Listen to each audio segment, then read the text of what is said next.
Vamos ler até o versículo 12. Diz o seguinte: dias depois, quando Jesus retornou a Cafarnaum, a notícia de que ele tinha voltado se espalhou rapidamente.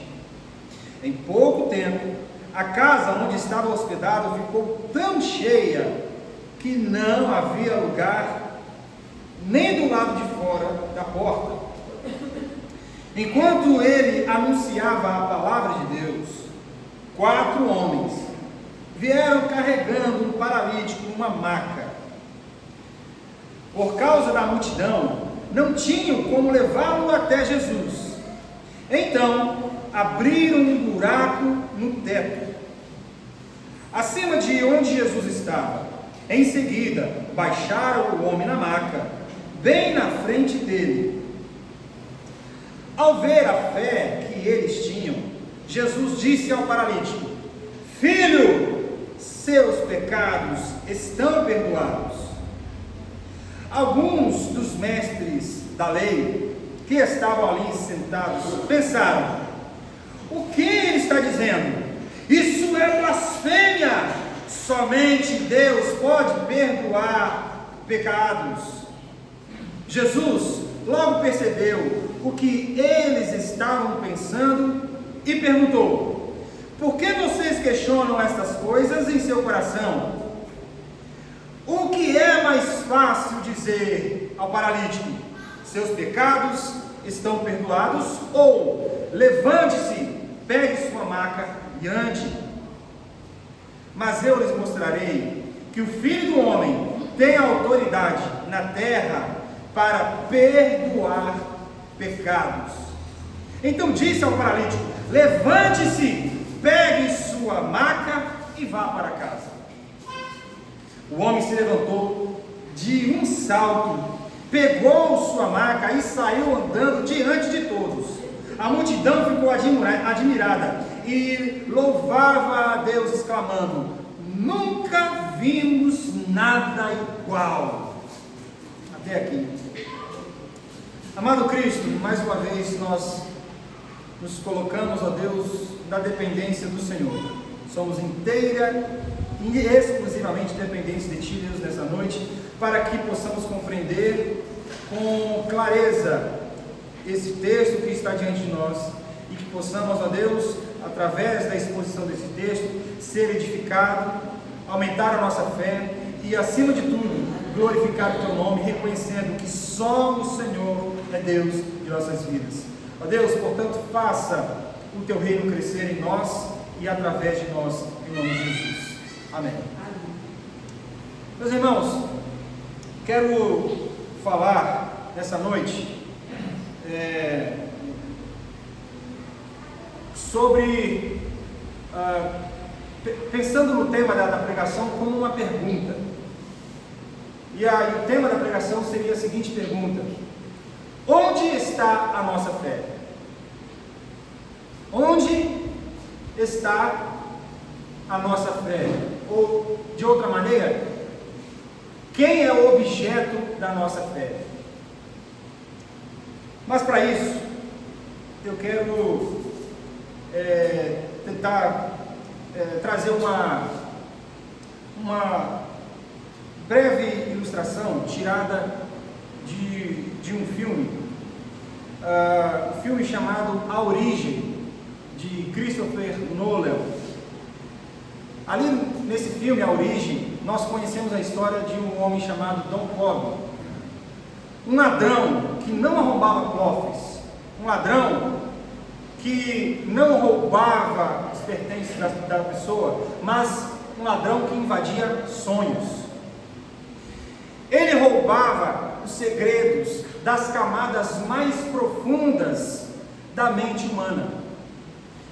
Para saber se ele estava acordado ou sonhando, Cobb carregava consigo um pequeno peão, que era o seu totem, um objeto para que quando ele girasse aquele peão, se aquele peão girasse, nunca oscilasse, nunca caísse, ele saberia então que ele estava no sonho.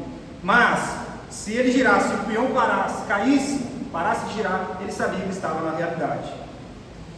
E durante toda a história, Cobb é um homem dividido. Ele quer voltar para casa, ele quer rever os seus filhos, mas está aprisionado pela culpa, pelo passado e pela obsessão de distinguir o sonho da realidade, de tentar brincar com os sonhos e com a realidade. E ele gira o peão sobre a mesa. No final do filme, ele encontra os filhos dele e gira o peão sobre a mesa. E naquele momento a câmera corta e não mostra se o peão caiu ou se o peão continuou girando. Mas o fato intrigante do filme é que Cobb, no final de todo o filme, ele deixa de dar importância para o peão e passa a dar importância ao que realmente tem importância, no caso, para os filhos dele. Ele gira o peão, mas dá as costas para o peão e vai em direção aos filhos, sem querer saber se ele estava na realidade ou estava dentro de um sonho. Ele simplesmente buscou aquilo que mais importava para ele. Esse foi então o arco de Cobb, um homem que vivia controlando a realidade por meio de um objetivo, mas deixa de buscar a sua autoafirmação do seu próprio desejo e escolhe aquilo que realmente importa. Agora, aqui temos diante de nós um texto que nos mostra um paralítico, que nos mostra 4 amigos, e que nos mostra uma casa cheia, e que nos mostra um grupo de mestres da lei, e cada um desses grupos carregam consigo um peão. Cada um deles tem um peão que eles giram e dão atenção para o peão, para entendendo, buscando identificar o seu próprio anseio, o seu próprio desejo e tentar entender as camadas das suas necessidades de acordo com o giro do peão. Os amigos olharam para a cura daquele amigo paralítico era o peão desses 4 amigos. A vontade, o desejo, o anseio de andar novamente era o peão do paralítico. E o zelo ortodoxo pela lei, pelo cumprimento da lei, era o peão dos mestres da lei. E todos eles estavam olhando para os seus totens pessoais, para o peão de cada um. Mas eles não estavam olhando de fato para aquilo que mais importava, que era Cristo Jesus. E aí, por isso se faz necessário a gente começar com esta pergunta: onde está a nossa fé? Ou quem é o objeto da nossa fé? Meus irmãos, e a gente pode dividir então, fazer a estrutura desse texto da seguinte forma, da seguinte maneira. Primeiro podemos dividir, para ficar mais fácil para entendermos o texto, vamos dividir a primeira parte, dos versos 1 ao 4, falando sobre a necessidade humana e as suas camadas, as várias camadas da necessidade humana. A segunda parte, o versículo 5, a parte A do versículo, falaremos sobre a fé como um instrumento da graça. A terceira parte, olharemos para o perdão, do verso 5, parte B, até o verso 10. E por fim, dos versos 11 e 12, nós contemplaremos a cura. Então, vamos seguir, vamos entender e falar, ver o que a Bíblia tem nos falar sobre a necessidade humana e as nossas camadas, as nossas inúmeras camadas de necessidade e desejo. Irmãos, observem primeiro que o versículo 1, ele nos mostra que a fama de Jesus havia crescido de forma repentina, rápida. O verso 1 diz: depois, quando Jesus retornou a Cafarnaum, a notícia de que ele tinha voltado se espalhou rapidamente. Mas veja nós estamos falando da pessoa de Jesus e as pessoas interessadas na pessoa de Jesus, mas elas estavam interessadas naquele Jesus que ganhou aquela fama que nós vimos no capítulo 1, no capítulo 1 inteiro, na fama que Jesus, ao expulsar o demônio, ao curar a sogra de Pedro, ao curar um leproso, Jesus obteve a fama de um curandeiro. Jesus se tornou ali famoso na região da Galileia por ser aquele que tem o poder de curar. E as pessoas vão atrás de Jesus a fim de extrair de Jesus este benefício. E aqui a gente passa a olhar para a primeira camada da necessidade humana. A primeira camada, a camada mais rasa, a camada mais superficial, a camada que mostra o nosso coração em primeira instância. Nós somos rápidos e primeiramente buscamos em Deus as nossas necessidades. Buscamos de Deus aquilo que podemos extrair de Deus, e nosso coração, ele não é inicialmente treinado a buscar a Deus por aquilo que Ele é, mas a buscar de Deus aquilo que Ele pode oferecer.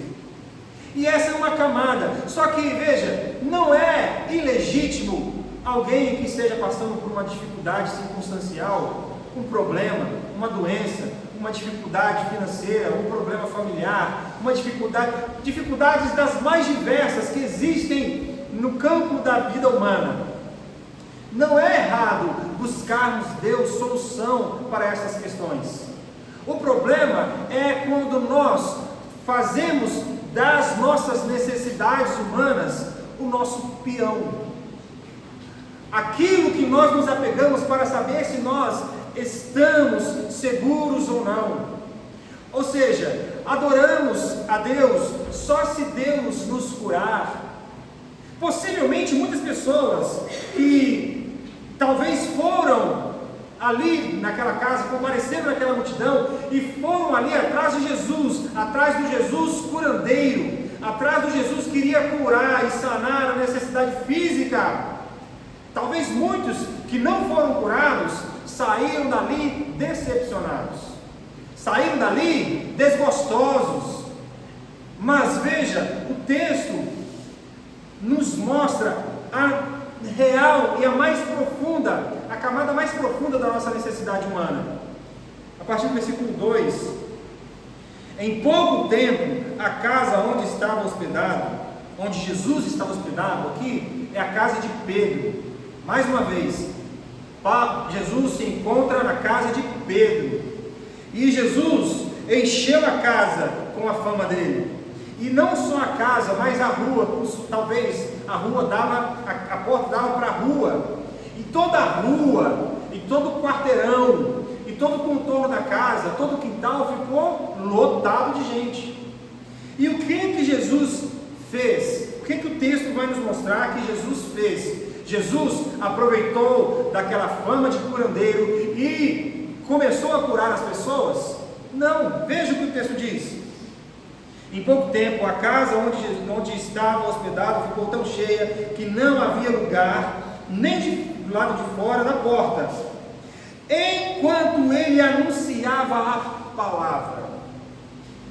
Enquanto ele anunciava a palavra. Irmãos, aqui Marcos nos dá um indicativo do modus operandi de Jesus. Como é que Jesus operava? Como é que Jesus, qual é o modelo do ministério de Jesus? Qual é a tarefa mais importante? O que é que Jesus tem a nos oferecer para suprir as camadas mais profundas do nosso ser? A cura de uma doença?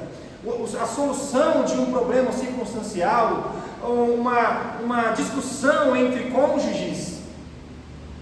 Tudo isso, a palavra de Deus tem o poder para resolver, e tem o poder para solucionar. Mas Jesus, ele se preocupou e se ocupou em pregar a palavra. Porque o que nós mais necessitamos é da palavra. O bem mais precioso que Jesus pode nos conceder é a palavra. Só que a palavra, ela não pode ser separada da pessoa. Porque quando Jesus prega a palavra, Jesus está pregando de si mesmo. Porque quando Jesus anuncia a palavra, Jesus está anunciando a si mesmo. Quando Jesus, ele oferece mensagem, palavra, ele está oferecendo o verbo vivo. A palavra que, pelo meio da qual o universo veio a ser criado, e tudo o que existe jamais poderia ter sido criado se não fosse por meio da palavra. Existe um paralelo então aqui com Gênesis. Como que Deus deu início à criação? Por meio da palavra. Como é que Deus pode dar início ao Filho de Deus? Como é que Deus pode fazer suscitar, fazer surgir um crente, um cristão? Como é que pode nascer uma nova criatura? Por meio da palavra. É impossível que um crente seja crente, nasça um crente, se não for por meio da palavra. Não são as nossas convicções, as nossas intuições, não são as nossas impressões, não é o nosso achismo, não é a nossa cultura, não é a opinião humana, é a palavra que faz surgir um crente legítimo. E é por isso que Jesus se preocupa em resolver as camadas mais profundas da nossa necessidade humana. Essas pessoas lotaram a casa, e obviamente ali devia ter não só paralíticos, como aqui mostra a história, né? O protagonista aqui, daquele que busca, né, um milagre, é um paralítico, mas poderia facilmente ter vários cegos, poderia facilmente ter pessoas ali, talvez até leprosos, né? Talvez um pouco mais afastados, mas eles estavam ali, talvez na fila, esperando receber, porque eles ouviram, não, Jesus, ele expulsou demônios. Imagina quantos endemoniados não estavam ali ao redor da casa, quantas pessoas necessitadas, com as doenças mais diversas. Mas Jesus, ele começa de dentro para fora. Ele começa a tratar a camada mais profunda, nunca a camada superficial. A camada superficial das nossas necessidades, elas são solucionadas de forma natural, por meio da transformação interna, por meio da camada mais profunda do nosso ser. Quando ela é transformada, as camadas mais superficiais vão sendo organicamente resolvidas. A gente, enquanto ser humano, quando nós depositamos a nossa fé no nosso peão, no nosso totem, naquilo que não nos dá segurança e conforto, nós não estamos olhando para a nossa maior necessidade. Estamos olhando, na verdade, para a nossa superficialidade. Mas a gente não está sofrendo com a dor? A doença não faz a gente sofrer? Como que isso pode ser superficial? Ora, comparado à necessidade da salvação da sua alma, sim, o que é uma doença comparado à doença da alma? O que é uma doença da carne comparado a uma doença do espírito? O que é uma necessidade física comparada a uma necessidade espiritual? E Jesus, ele vem primeiramente, e Jesus é aquele que trabalha com prioridade. Jesus, e o Evangelho de Marcos nos mostra exatamente isso, que Jesus, ele é muito dinâmico, ele é muito sucinto, ele resolve as coisas, ele vai direto, ele é intencional. Jesus não perde tempo. Se tem um evangelho que coloca Jesus como uma pessoa muito dinâmica e rápida nas intenções que ele tem, está aqui o evangelho de Marcos. Jesus não perde tempo, ele passa de uma para outra. A gente viu isso nas pregações anteriores. Ele curou a mulher, a sogra de Pedro, e ali ele foi orar. Aí os apóstolos foram lá, Pedro, Tiago, João, foram lá: Senhor, vamos lá, tem mais gente que o Senhor curar? Não, eu já demonstrei minha autoridade sobre a febre. Agora vamos para outros lugares, porque existem outras pessoas que precisam ouvir a palavra, porque foi para pregar a palavra que eu vim. E se Jesus, o dono da história, o rei da glória, se Jesus, o rei supremo do universo, ele se preocupou com a pregação da palavra, por que é que nós não iremos nos preocupar? Por que é que nós não iremos dar a devida e total atenção para a palavra? Porque quando nós damos atenção para a palavra, quando nós nos debruçamos diante da palavra, quando nós aquecemos o nosso coração pela palavra, nós estamos fazendo isso reconhecendo que a palavra é o próprio Cristo, o Verbo que se fez carne. Então, irmãos, Jesus, ele pregava, e ele pregava nos lugares comuns. Jesus, ele não tinha a cultura centralizada no templo. Jesus não era templo-centrista. Não. Olha, o Evangelho de Marcos tem 16 capítulos. 16 capítulos. E dentre esses 16 capítulos, Jesus só aparece nesse Evangelho aqui 3 vezes no templo. Em todos os outros lugares que Jesus aparece, e veja, são 16 capítulos falando sobre a vida de Jesus, falando o que Jesus fez e quem Jesus é. E Jesus, no Evangelho de Marcos, só aparece 3 vezes no templo. Isso nos mostra alguma coisa? Isso nos mostra que Jesus, ele não era simpatizante da teologia do lugar sagrado. Jesus não era simpatizante da centralidade de um lugar. Jesus, ele não estava simpatizado com a ideia de você ficar estagnado num lugar, esperando que as pessoas viessem. Isso, de certa maneira, isso demonstra uma certa arrogância. Vamos ficar sentados aqui, vamos ficar aqui de braços cruzados, esperando as pessoas virem. Isso é uma certa ar de arrogância, porque a gente julga que nós somos bons o suficiente e só isso já basta para que chamemos a atenção das pessoas. A menos que preguemos a palavra para os incrédulos, eles nunca irão se voltar para a igreja. Eles nunca virão para a igreja, a menos que preguemos a palavra, a menos que anunciemos a palavra de Deus.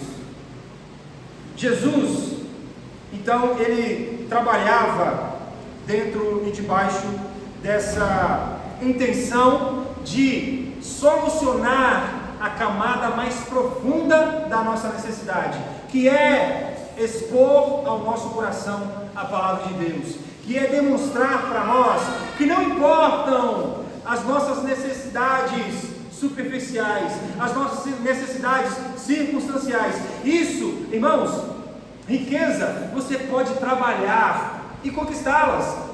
A saúde, você pode cuidar melhor do seu corpo, tomar remédios quando necessário, tomar vitaminas, tomar um pouco de sol, não ficar trancado, fazer exercício, a gente precisa, mas enfim, a gente pode fazer o que a gente pode. Agora, aquilo que a gente não pode fazer é onde Jesus vai. E Jesus está diante dessa multidão, Jesus está diante de mestres da lei, Jesus está diante dos paralíticos. E o que Jesus, e a gente vai ver diretamente o que Jesus faz com esse paralítico. Jesus lança sobre ele a maior das necessidades humanas, que é o perdão. Então, nos versos 3 e 4, a gente vê que a salvação, a gente pode concluir, e isso é algo muito corrente na Bíblia, que a salvação ela é sim individual, isso é fato, mas o crescimento, mas a construção, mas o progresso da vida cristã, ela não pode ser individual. Nós não crescemos sozinhos, nós não crescemos solitários, nós não crescemos isolados, trancados num quarto fechado, nós crescemos por meio da comunidade. Deus abençoa a nossa vida, a gente falou muito disso hoje pela manhã. Deus abençoa a nossa vida através da comunidade. Então veja, esse paralítico, ele não estava sozinho, ele estava inserido numa comunidade. Versículos 3 e 4. Então 4 homens vieram carregando um paralítico numa maca. Por causa da multidão não tinha como levá-lo até Jesus. Então abriram um buraco no teto acima de onde Jesus estava. Em seguida baixaram o homem na maca, bem na frente dele. Esse paralítico, ele nunca ia ter acesso a Cristo se ele não estivesse inserido numa comunidade. E veja, irmãos, óbvio que a salvação ela nos vem de forma pessoal e íntima. A gente pode ser salvo quando nós escutamos a palavra, talvez alguém escutando uma pregação dentro de um banheiro tomando banho. Ali o Espírito Santo pode vir sobre a pessoa e salvar, e regenerar e transformar o coração daquela pessoa. Mas imediatamente a verdadeira salvação irá provocar aquela pessoa a ela ser inserida numa comunidade.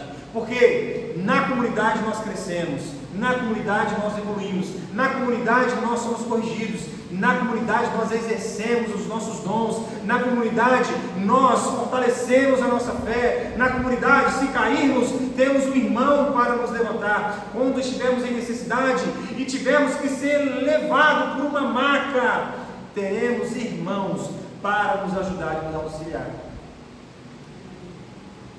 A fé ela não pode ser apenas discursiva. A fé ela deve ser uma fé operante, uma fé operosa. A gente não pode só dizer que tem fé em Jesus, mas não fazer da nossa fé um instrumento, um meio pelo qual nós iremos viver uma vida exercida em Jesus. E com isso, com esse conceito de que a fé ela não é um discurso, a fé ela é ativa. A fé não é um discurso, ela é ativa, ela é vista por meio de obras. A gente vê isso claramente, Tiago falando sobre isso. Fala da sua fé sem obra, que eu vou te mostrar. Como é que se vê alguma coisa? Quando alguém faz alguma coisa. Então Tiago fala, eu vou te mostrar a minha fé através das minhas obras. Porque fé não pode ser um discurso. Ninguém pode ficar cantando de fé e falando de fé e dizendo de fé, mas se essa fé não leva a executar obras. E com isso a gente passa para o próximo ponto, que é o tópico da fé como um instrumento de graça. A fé é um instrumento de graça sobre as nossas vidas. Jesus viu a fé daqueles homens. Jesus viu a fé daqueles homens. Veja o versículo 5. Ao ver a fé que eles tinham. Ao ver a fé que eles tinham. Jesus viu a fé daqueles homens. E a insistência daqueles homens. Que eles não iriam se render às dificuldades. Que eles não iriam buscar a desistência, mas eles iriam buscar outras maneiras, outros meios, iriam inovar se fosse preciso, mas eles iriam chegar até Jesus. Irmãos, a gente tem uma... Eu não sei se você já ouviu alguém pregando sobre essa passagem. Algumas pessoas têm uma forma meio que muito esquisita de pregar, que alegorizando o negócio todo, sabe? Colocando aqui, veja, esses 4 homens significam cada um uma coisa. Um é a perseverança, o o outro é a esperança, o outro é a resiliência, e vai dando adjetivos, não é isso que o texto quer dizer. Mas, claramente, a gente vê que a fé, ela deve ser um instrumento, e existe sim, na vida desses homens aqui, uma resiliência, existe sim uma insistência, e a gente pode ver 4 aspectos dessa fé. Primeiro, o que é a fé? Fé é confiar, fé é confiança. Esses homens não se limitaram em crer que só Jesus poderia curá-los, eles confiaram em Jesus exclusivamente. Eles confiaram exclusivamente que Jesus era quem poderia curar o amigo deles. Mas veja, até então, a gente está vendo que eles tinham a fé no Jesus, mas vamos colocar aqui a ideia de um Jesus curandeiro, ok? Eles tinham fé no Jesus curandeiro, mas eles confiaram nisso. Nós não podemos, mas existe um que pode. Nós não temos condições, mas existe alguém que tem total condição. Então eles confiaram, e ao confiar, eles se arriscaram, porque fé também é arriscar. Eles arriscaram por meio daquela manobra ousada. Talvez Pedro ficou chateado com eles, ou talvez não, mas vamos pensar que Jesus não curasse aquele homem. Eles teriam se arriscado de serem zombados. Vocês fizeram um papel de ridículo, abrir o telhado, agora vocês vão ter que pagar o prejuízo para o Pedro. Olha só que papelão que vocês fizeram. Porque, irmãos, fé é arriscar, mas quando se confia na pessoa certa, você arrisca e você acerta o alvo, porque é Cristo Jesus nosso alvo. Fé também é agir, como eu disse, fé é a operosidade da nossa fé. Eles agiram, eles inovaram, eles foram ousados, mas não ficaram parados. Nós não podemos ficar parados esperando a bênção cair do céu. Meu irmão, a maior das bênçãos já veio dos céus, e ela se encarnou, se tornou um homem, e se tornou um servo, e essa a maior das bênçãos morreu numa cruz, e levou a nossa culpa, e pagou os nossos pecados, e perdoou a nossa dívida com Deus. Que outra coisa nós queremos esperar então? A partir disso, nós devemos agir em cima de um mandamento. Jesus, lá em Mateus 28, ele disse: ide por todo mundo. Então nós devemos ir. Jesus disse: confie, porque estarei com vocês até a consumação dos séculos. Então nós devemos confiar. Jesus disse: ei, vocês esperem, lá em Atos, esperem até que do alto vocês sejam revestidos de poder. E nós devemos esperar, confiar, mas não é esperar de mãos abanando, não é esperar sentado numa poltrona confortável assistindo Netflix, é esperar confiando, acreditando em Jesus, mas esperar agindo, trabalhando, realizando, não para sermos alguma coisa, mas realizar para Deus, porque Deus fez por nós. Porque o Evangelho, no final das contas, é isso, irmãos. O Evangelho não é sobre o que nós podemos fazer por Deus. Não, o Evangelho não é o que nós fazemos por Deus. O Evangelho é o que Cristo fez por nós. É isso que o Evangelho fala. É essa que é a graça do Evangelho. Essa é a maravilha, é a dádiva. O que Deus fez por nós. Ele enviou o seu Filho. Ele amou o mundo de tal maneira que enviou o seu Filho unigênito, para que todo aquele que nele crê não pereça, mas tenha vida eterna. O Evangelho é sobre aquilo que Deus fez por nós. E fé é também persistir. A fé não é apenas,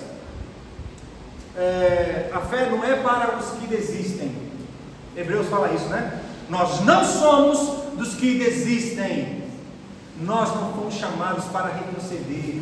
Deus não nos tirou das trevas para a luz, para depois voltarmos para a luz. Deus não nos tirou da lama para o jardim, para voltarmos para a lama novamente. Nós não fomos abraçados pelo Pai para depois sair dos braços do Pai. Meus irmãos, Jesus disse: aqueles que o Pai me der, de maneira nenhuma lançarei fora, não perderei nenhum daqueles que o meu Pai me deu. Nós, em Cristo, estamos seguros, e nisso nós devemos persistir. Ainda que venha um vendaval, ainda que venham os problemas, ainda que venham circunstâncias desfavoráveis, ainda que venha a doença, que venha a morte, mas saiba, confia e persista, sabendo que em Jesus você está seguro. Agora podemos falar sobre o perdão. Veja, o perdão é um dom gratuito de Deus, e é um dom para resolver a camada mais profunda da nossa necessidade. Veja o versículo 5. Ao ver a fé que eles tinham, Jesus disse ao paralítico: filho, os seus pecados estão perdoados. Ora, era um paralítico que estava ali diante de Jesus, não era? Era uma pessoa que tinha paralisia nas pernas. O que era o óbvio a ser dito? Filho, levanta, toma a tua cama e anda. Porque a primeira camada da necessidade daquele homem era a camada superficial da paralisia. Mas Jesus olha onde o homem não olha. Jesus, Deus, Ele não vê como o homem vê. Lá em Samuel, fala que Deus, Ele não olha para a aparência, mas Deus vê o coração. E Deus olhou para o coração daquele paralítico, e Jesus olhou para o coração do paralítico, e Ele não disse: paralítico, eu estou vendo a superficialidade do seu problema, é nítido, aqui os mestres da lei estão vendo, a multidão está vendo, os seus amigos sabem disso, e por isso que trouxeram você aqui, portanto levante, não só caminhando. Mas Jesus foi na camada mais profunda. Perdoados estão os seus pecados. Irmãos, e o perdão de Deus é o dom gratuito mais sublime que um ser humano pode receber. O perdão é uma prerrogativa exclusiva de Deus. Por quê? Porque o perdão é algo que algo que Deus que pode fazer. Nós também não perdoamos quando alguém nos ofende, mas existe uma diferença muito grande entre um pecador perdoar e um Deus santo perdoar. Porque veja, o perdão envolve você assimilar um prejuízo. Quando você perdoa alguém, você está assimilando um prejuízo. Alguém está te devendo uma certa quantia de dinheiro, você vai lá e perdoa aquela dívida, ou seja, você fica no prejuízo, você absorve o prejuízo e você perdoa. Agora pense na dívida eterna. Deus sendo santo, Deus que nunca fez mal a ninguém, Deus nunca tentou a ninguém, porque Deus não pode tentar, porque ninguém pode tentar a Deus, assim diz Tiago, Então Deus sendo plenamente santo, Deus absorveu a nossa culpa. Deus teve que ficar no prejuízo ao nos perdoar. E é nesse conceito que Jesus vai fazer aqui um questionamento, parece que é meio que um trocadilho. O que é mais fácil? Dizer, paralítico anda, ou dizer, seus pecados estão perdoados? Irmãos, aqui é o clímax desse episódio. Aqui é o ponto mais alto da reunião que se deu ali naquele momento. A reunião que se deu com essa questão: o que é mais fácil? O que é mais fácil? E com essa pergunta Jesus faz todas as pessoas pensarem e concluir que a cura sem o perdão não traz benefícios. Você ser curado no seu corpo, na sua camada superficial, ser curado de uma doença, ser curado e receber algum benefício no seu emprego, você receber riquezas. Isso são questões superficiais, camadas superficiais da necessidade humana. Mas me diga, que benefício alguém colherá se for curado de uma doença do corpo, mas não for curada na doença da alma? Que benefício alguém pode colher se optar pela superficialidade da circunstância e ignorar a necessidade intrínseca e vital e eterna da necessidade da cura da nossa alma?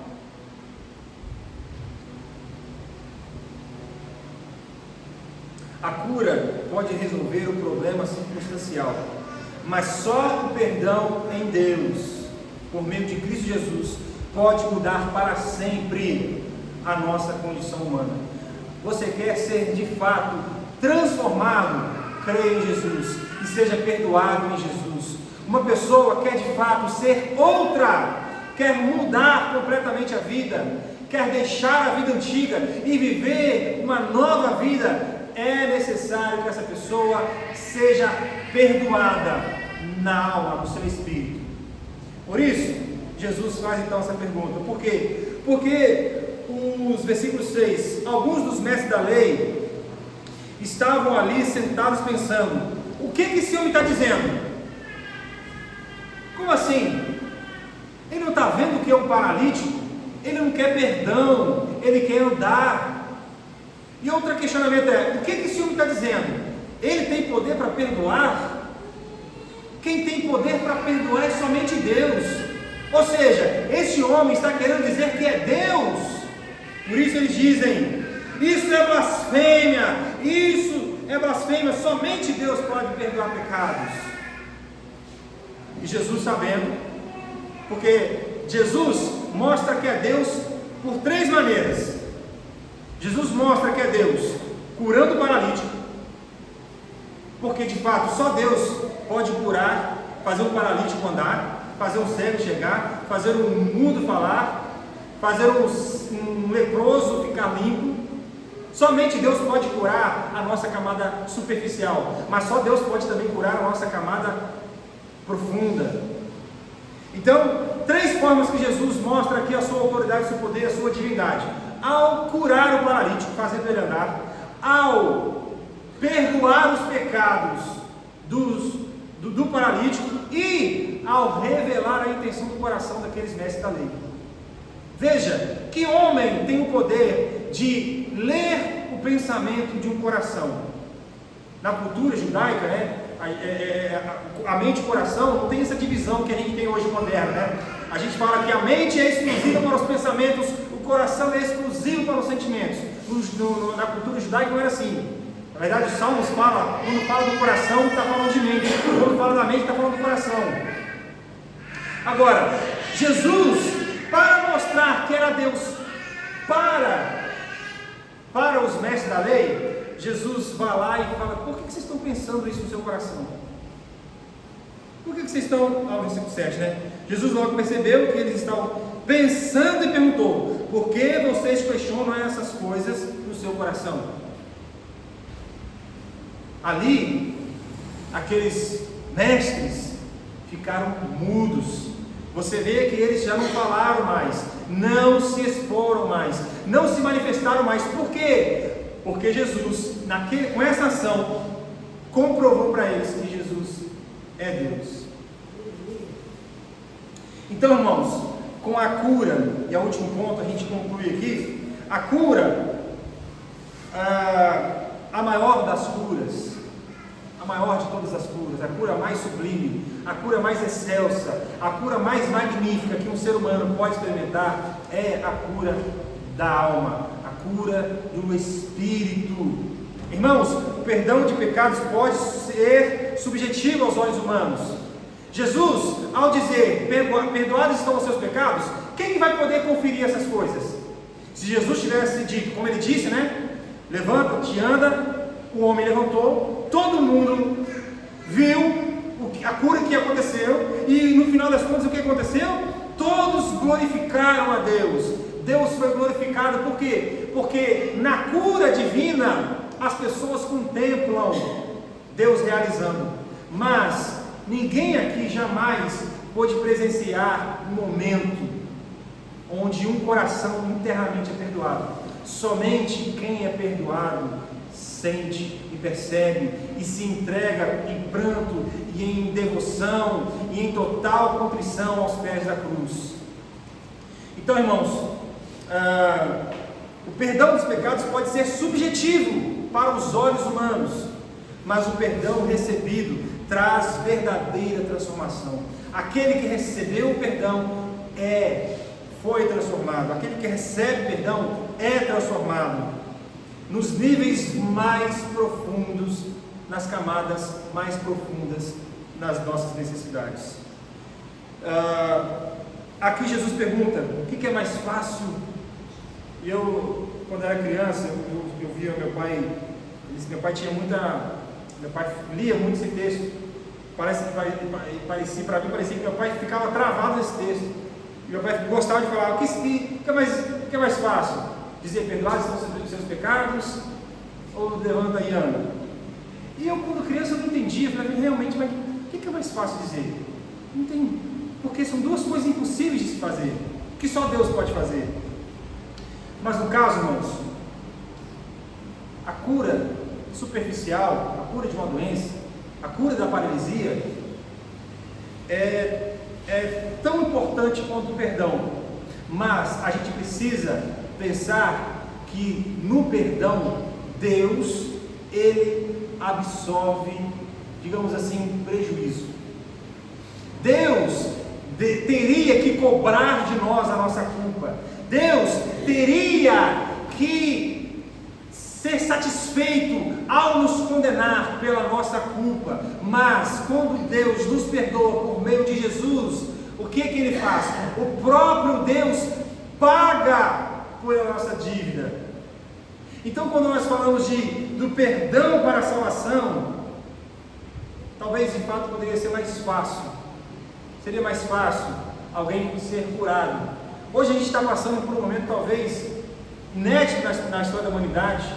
Uma brasileira que está com um momento de uma injeção, uma vacina, que está com uma pretensão, uma suposta promessa de que vai conseguir fazer pessoas paralíticas andarem, né? E se isso for verdade, né, e se realmente a gente deve, irmão, orar por isso, orar para que essa cientista tenha êxito nesse projeto e que de fato, veja que glória, imagina uma pessoa com um tratamento de várias vacinas, chegar, enfim, voltar a andar, isso vai ser maravilhoso. Então a gente vê que hoje, por meio da tecnologia, da ciência, muitas doenças podem ser curadas. As camadas superficiais da nossa necessidade, ela pode ser solucionada pela inteligência humana, pela capacidade que Deus dá do homem evoluir e crescer tecnologicamente. Mas o perdão, isso é difícil. O perdão é aquilo em que alguém tem que absorver a culpa ou o prejuízo. E nesse caso, quem fez isso foi Deus. Deus, Ele não levou em conta as nossas transgressões, mas quando nós estávamos mortos em nossos pecados e delitos, Ele enviou Jesus, para que Jesus, na sua carne, sofresse e levasse sobre si a nossa culpa. Veja que graça, que dádiva, que maravilha, que mensagem, que promessa. E não é só uma promessa mais, é algo consolidado, é algo factível, é real. Jesus Cristo morreu na cruz e Ele levou sobre si todas as nossas dores, feridas, angústia, sofrimento e todo o nosso pecado. Portanto, em Cristo Jesus, nós podemos receber de Deus o mais difícil, o perdão de nossos pecados. Bom, concluindo, não podemos fazer dos nossos desejos e anseios o objeto da nossa salvação.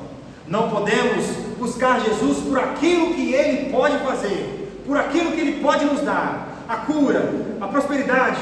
Não, isso se torna um peão nas nossas mãos.